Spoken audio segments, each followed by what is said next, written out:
கர்த்தருடைய நாமத்தில் பெரிதான நாமம், மிகவும் பெரிதான நாமம்னு நம்ம சொல்லலாம் இல்லையா? யெகோவா ஷம்மா. யெகோவா ஷம்மா. யெகோவா ஷம்மானா என்ன அர்த்தம்? எசேக்கியேல் தீர்க்கதரிசியால் எழுதப்பட்ட எசேக்கியேல் நிருபணத்தில் 48ஆம் அதிகாரம் 35ஆம் வசனம் இப்படியாக சொல்லுகிறது. ஒரு நகரத்துடைய பெயர் தான் இந்த யெகோவா ஷம்மா அப்படின்னு பெயரிடப்படுது. அதற்கு என்ன அர்த்தம்னு அதில் எழுதப்பட்டிருக்கு, கர்த்தர் அங்கே இருக்கிறார் அப்படின்னு சொல்லி எசேக்கியேல் தீர்க்கதரிசியால் சொல்லப்படுகிறதாக இருக்கிறது. கர்த்தர் அங்கே இருக்கிறார். அங்கே இருக்கிறார்னா நமக்கு நல்லாவே அது புரியுது. நமக்கு எப்படி? அங்கேனா எங்க? எங்கும் இருக்கிறார் ஆண்டவர் இல்லையா? எந்த இடத்துல ஆண்டவர் வீற்றிருக்கிறாரோ அங்கே இஸ்ரவேலின் ஜனங்கள் ஆசீர்வதிக்கப்பட்டவர்களாக இருக்கிறாங்க. அப்படித்தான் எசேக்கியேல் தீர்க்கதரிசி அந்த காலகட்டத்தில், அவருடைய காலகட்டத்தில், எசேக்கியேல் தீர்க்கதரிசி இருந்த அந்த காலகட்டத்தில் என்ன நடக்குது அப்படின்னா, ஆண்டவருக்கு விரோதமாக எப்பவும் போல் அந்த இஸ்ரவேலின் ஜனங்கள் கொஞ்சம் வழுகி போகிறாங்க. அப்போ பாபிலோன் மக்களால் என்ன செய்யப்படுறாங்க? சிறைபிடிக்கப்பட்டு போகிறாங்க.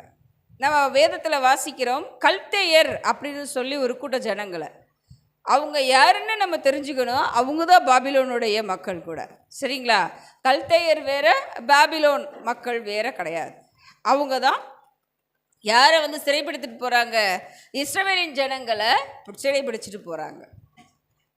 யோவாக்கிம் அப்படின்ற அந்த அரசாள்றப்ப தான் இது நடக்குது. ஆனால் அவர் என்ன செய்கிறாங்க? சிறைபிடித்துட்டு போன பிறகு உடனே எல்லாம் விடுதலை செய்யல. 25 வருடங்கள் அவங்க என்னவாக தான் இருக்கிறாங்க? அடிமையாக தான் இருக்கிறாங்க. அதை இஸ்ரவேலின் ஜனங்கள் பாபிலோனுக்கு கொண்டு போகப்பட்டு 25 வருடங்களுக்கு பிறகு எசேக்கியேலுக்கு ஆண்டவர் தீர்க்கதரிசனமாக என்ன செய்கிறாரு? சில வார்த்தைகளை சொல்கிறார். அப்போ எசேக்கியேல் தீர்க்கதரிசிக்கு ஆண்டவர் வெளிப்படுத்தின அந்த காரியங்கள் எங்கே வச்சு ஆண்டவர் வெளிப்படுத்துகிறார் அப்படின்னா, சில சமயங்களில் ஆண்டவர் நிறையா தீர்க்கதரிசிகளுக்கு வெளிப்படுத்துவதற்கு எங்கே கூட்டிகிட்டு போவாருன்னு வேதத்தில் எழுதப்பட்டிருக்கு. அப்படின்னா உயர்ந்த மலைக்கு கூட்டிகிட்டு போவாருன்னு வேதத்தில் எழுதப்பட்டிருக்கு. இந்த வசனங்களை வாசிக்கிறப்ப நமக்கு ஆண்டவர் வெளிப்படுத்துகிறார், உயர்ந்த மலை மேலே வைத்து வெளிப்படுத்துகிறார் எசேக்கியேலுக்கு. அப்படிலாம் வாசிக்கிறப்ப நமக்கு இன்னொரு சம்பவமும் இதில் நமக்கு ஞாபகம் வருது. என்ன அப்படின்னா, நம்ம வெளிப்படுத்தின விசேஷம் நம்ம படிக்கிறப்ப யோவானை எப்படி கூட்டிகிட்டு போகிறார் ஆண்டவர்? உயர் ஸ்தலத்துக்கு தான் கூட்டிகிட்டு போகிறார். அங்கேருந்து அவர் எதை காண்பிக்கிறாரு? இனிமே வரப்போகிற புதிய எருசலேமை யாருக்கு வெளிப்படுத்துகிறார்? யோவானுக்கு ஆண்டவர் வெளிப்படுத்துகிறார். அப்படியாகவே அன்னைக்கு எசேக்கியேலுக்கும் யாரைத்தான் ஆண்டவர் வெளிப்படுத்துகிறாரு? எருசலேம் நகரம் எப்படியாக இருக்க போகிறது அப்படின்றத தான் வெளிப்படுத்துகிறார். ஏன்னா எசேக்கியேல் காலகட்டத்தில் நடந்த அந்த போர், அந்த அடிமைத்தனத்துக்குள்ளே கொண்டுட்டு போனாங்க இல்லையா, பிடிச்சிட்டு போனாங்க இல்லையா இஸ்ரவேல் ஜனங்களை. எப்பயுமே நம்ம வேதத்தில் வாசிக்கிறோம், எப்பெல்லாம் நாடு விடுபட்டு போகுதோ அப்போல்லாம் என்ன சம்பவம் நடக்கும்? எருசலேம் நகரத்தில் இருக்கிற தேவாலயத்தை என்ன செஞ்சிருவாங்க? இடிச்சு போட்டுருவாங்க. அங்கே இருக்கிறதெல்லாம் கொள்ளை எடுத்துகிட்டு போயிடுவாங்க. இதுதான் முதல் நடக்கும். ஆலயத்தை தான் என்ன செய்வாங்க? அவங்க இடிச்சு போட்டுருவாங்க. அப்படித்தான் அப்பையும் இடிச்சு போடுறாங்க. அப்பந்தான் ஆண்டவர் சொல்கிறார் எசேக்கியேல்கிட்ட, மறுபடியுமாக நான் புதிய இந்த எருசலேமில் இருக்கிற இந்த ஆலயத்தை புதுப்பிப்பேன் அப்படின்னு சொல்லி. அலங்கங்கள் எப்படி கட்டப்படும், எப்படி ஆலயம் இருக்கும், ஆலயத்தோட வடிவம் எப்படி இருக்கும், அது சதுர வடிவமாக இருக்கும், அதோடைய வடிவம் எவ்வளவு தூரத்துக்கு இருக்கும், அதாவது அதோடைய அளவு எவ்வளவாக இருக்கும், எல்லாவற்றையுமே எசேக்கியேலுக்கு ஆண்டவர் வெளிப்படுத்துகிறார். இதே போலதான் யோவானுக்கும் ஆண்டவர் என்ன செய்கிறாரு? பத்மு தீவில் இருக்கிறப்ப அவரை கொண்டு போய் ஒரு உயர்ந்த மலை மேலே நிறுத்தி அங்கேருந்து எருசலேமை காண்பித்து, புதிய எருசலேம் இனிமே வரப்போகிற அந்த எருசலேமை காண்பித்து, அது எந்த வடிவத்தில் இருக்குன்னு சொல்கிறாருன்னா அதே சதுர வடிவத்தில் இருக்குன்னு காண்பிக்கிறார். எப்படியாக அங்கே அளவுகள் சொல்லப்பட்டதோ அதே போல் இங்கேயும் என்ன செய்கிறார்? ஆண்டவர் அளவுகளை சொல்கிறார். எப்படியாக ஆண்டவர் அங்கே ஒரு கோல் கையில் வச்சிருந்தாரு, ஒரு மனிதன் ஒரு கோலை கையில் வைத்திருந்தான் அப்படின்னு சொல்லி அந்த அளவுக்கு சொல்கிறப்ப எசேக்கியேல் ராஜா எத்தனாவது வசனம் அப்படின்னா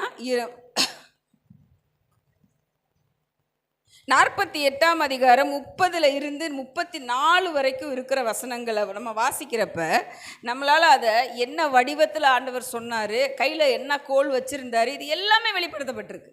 அதே மாதிரி வெளிப்படுத்தின விசேஷம் 21ஆம் அதிகாரம் 6ஆம் வசனத்திலேருந்து வாசிக்கிறப்ப அங்கேயும் யோவானுக்கு ஆண்டவர் என்ன செய்கிறாரு, எப்படியாக அந்த எருசலேம், புதிய எருசலேம் இருக்க போகுது, அது என்ன அளவில் இருக்கும், அது சதுர வடிவில் எப்படி இருக்கும் அப்படின்னு சொல்கிறதுக்கு கையில் அங்கேயும் என்ன வச்சிருக்கிறார் ஆண்டவர், ஒரு கோலை வைத்திருக்கிறாருன்னு சொல்லி யோவானுக்கும் ஆண்டவர் வெளிப்படுத்துகிறார். இரண்டையுமே நம்ம என்ன செய்ய முடியுது, கம்பேர் பண்ணி பார்க்க முடியுது.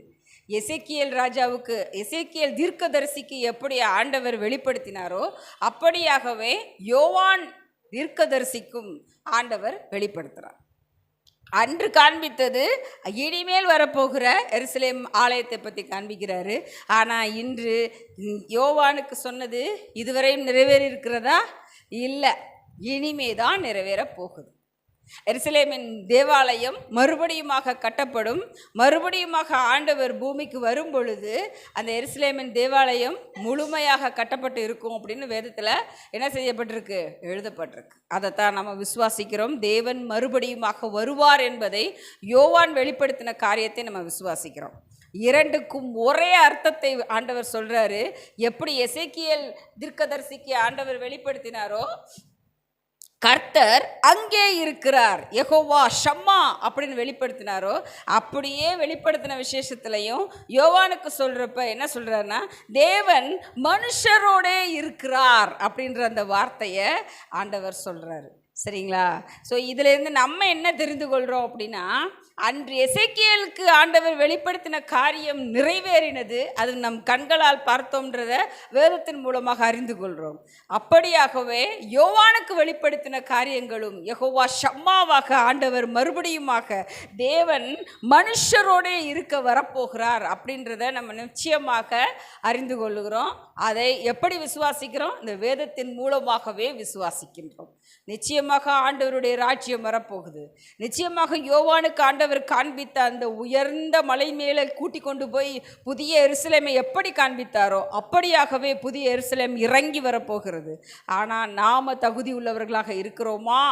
நம்மளுடைய தகுதி அன்று பாபிலோனுக்கு போன அந்த அடிமைப்பட்டு போன அந்த 25 ஆண்டுகள் அடிமைகளாக இருந்த இஸ்ரவேலின் போல நாமளும் என்னவா தான் இருக்கோம் இப்போ வரைக்கும்? இந்த உலகத்துக்கு, இந்த உலக காரியங்களுக்கு அடிமைகளாக தான் இருக்கிறோம். இதில் இருந்து நம்ம என்ன செய்யணும்? நம்மளை விடுதலையாக்க ஆண்டவரிடத்தில் போராடி செபிக்கணும். நிச்சயமாக ஆண்டவர் விடுதலை செய்வார். ஏன்னா அவர் விடுதலை நாயகன் இல்லையா? அவர் நம்மளை விடுதலை செய்வதற்காகத்தான் பூமியில் வந்து என்ன செஞ்சார்? 33.5 வருஷங்கள் உயிரோடு இருந்து சிலுவையிலே அறை உண்டு அவர் உயிர்த்தெழுந்து நம்மோடு தேற்றளவாளலாக இப்பொழுதும் இருக்கிறார். நிச்சயமாகவே நமக்கு அந்த விடுதலை உண்டு. அந்த விடுதலையை பெற்றுக்கொண்டாதான் நாம் புதிய எருசலேமை பார்க்க முடியும். எப்படி எசேக்கியேலுக்கு வெளிப்பட்ட காரியங்கள், ஆண்டவர் மூலமாக வெளிப்பட்ட காரியங்கள் யெகோவா ஷம்மா என்பது நிறைவேறினதோ அப்படியாகவே மறுபடியுமாக நாம் யெகோவா ஷம்மாவை முகமுகமாய் பார்ப்போம். ஆமென்.